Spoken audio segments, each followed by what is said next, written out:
I think if a story is a true story and it's about hunting people down with the idea that you're going to kill them, I think it also, it lends itself to that feeling you just described.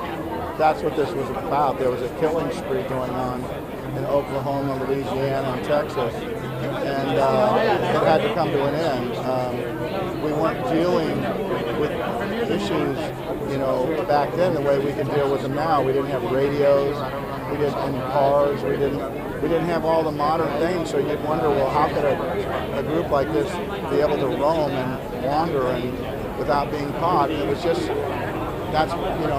it was just a sign of the times. We needed a really great actor in the part of Galt, and we got one in Woody. We really did. He's ready to work.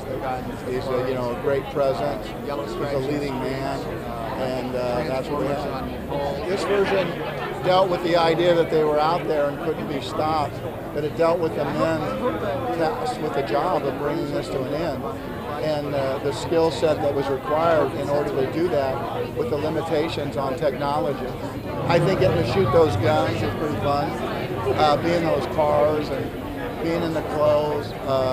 I've loved being able to be an actor, and this just gave me one more chance at it. Well, they always have to have their premiere somewhere. A lot of times it just lands naturally in LA or New York, but a lot of times films can have a place, and in this instance, I think it feels really appropriate. Well, my favorite thing was that the men were hunting them down.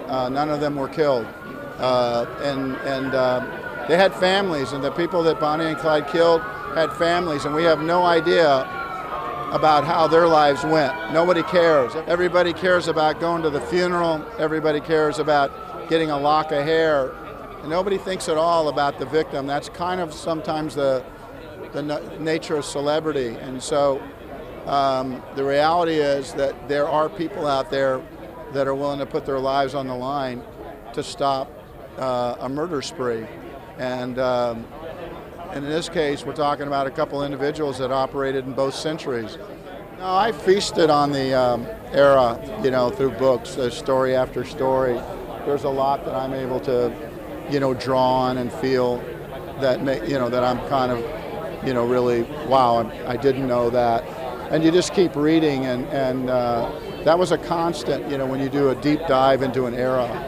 There's stories that you could have made it in, because they're just as good. But a screenplay has to be a distilled piece of work. And so I came away, I